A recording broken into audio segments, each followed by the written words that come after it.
সংগ্রামী সাধারণ সম্পাদক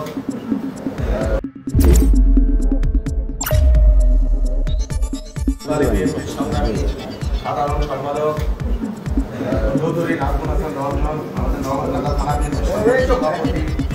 ফরিদপুর জাতীয় আইনজীবী ফোরামের সাবেক সাধারণ সম্পাদক অ্যাডভোকেট লিয়াকত আলী খান গুরু, আমাদের নগরকান্দার আরেকটি সন্তান স্বেচ্ছাসেবক দল কেন্দ্রীয় সমাজের সাবেক vice president advocate Habibur Rahman Hafiz, আমাদের কৃষক দলের নেতৃবৃন্দ আছে নগরকান্দা, সবাই আসতে পারে নাই। নানা পরিস্থিতি আমাদের, আপনারা জানেন যে অত্যন্ত অনাকাঙ্ক্ষিত দুঃখজনক দুর্ভাগ্যজনক একটা ঘটনা ঘটে গেল।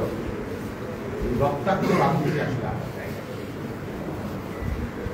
মানে কি বলবো, অত্যন্ত দুঃখ ভারাক্রান্ত হৃদয় আপনাদের সামনে এখানে আমি 38 বছর আগে রাজনীতি করি, ছাত্র জীবন থেকে ইন্টারমিডিয়েট ফার্স্ট ইয়ার থেকে কখনো কোনো রক্তের রাজনীতি, কোনো সহিংসতার রাজনীতি বা রাজনীতির কারণে কাকে একটু আঘাত করা, কারোর প্রতি বিদ্বেষ পোষণ করা, এগুলো আমার কেউ যদি বলতে পারে আমি আমার রাজনীতি। আপনারা জানেন যে 5ই আগস্টের পরবর্তী প্রেক্ষাপট বাংলাদেশে একটা গণবিপ্লব, ছাত্র গণবিপ্লব হয়ে গেছে। সঙ্গত কারণেই আমি যেহেতু একটু অঙ্গ সংগঠনের গুরুত্বপূর্ণ দায়িত্বে কাজ করি, আমাকে ঢাকায় অনেক কাজ করতে হয়, থাকতে হয়, সংগঠন নিয়ে দলের নির্দেশনা পালন করে। সেই কারণে অনেক নেতৃবৃন্দ যার যারা বাড়িতে গিয়েছেন, এলাকায় গিয়েছেন। আমি এর আগে একটা তারিখ করেছিলাম জরুরি কাজে আসতে পারি। আজকে আমি রওনা দিয়েছি আমার বন্ধু বান্ধব সহাকি, কেউ কেউ মানে মনের আনন্দের উৎসবে, যে একটা মানে আওয়ামী লীগের সরকারের পতনের যে বাস্তবতা বা এলাকার নেতা কর্মী শুভাকাঙ্ক্ষীরা আমাকে নেবার জন্য এসেছে। কিন্তু পথে পথে এমন ব্যারিকেড, বাধা, দেশীয় অস্ত্র, আগ্নেয়াস্ত্র, এমন মানে পরিবেশ তৈরি করা হয়েছে গতকাল রাত থেকে।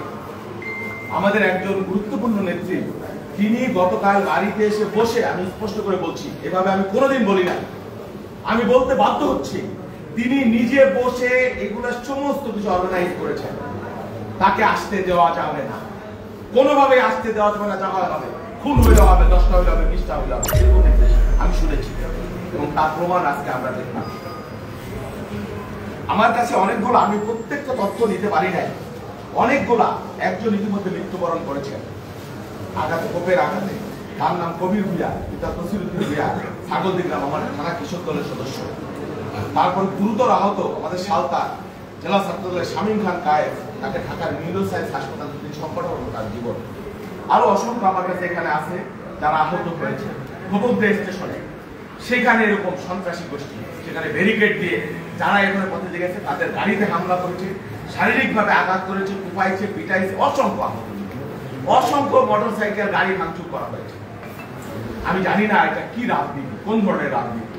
আমরা এক ফ্যাসিবাদকে আমরা হটিয়েছি, এক খুনিকে আমরা হটিয়েছি, এখন নতুন করে আমাদেরকে আবার এই ধরনের রাজনীতিতে, আমি জানি না এর পরিণাম কি, এর ফল। আমি আজকে দ্ব্যর্থহীনভাবে বলি, এই খুনের নির্দেশদাতা শামা ওবায়দুল ইসলাম, স্পষ্টভাবে আমি বলছি,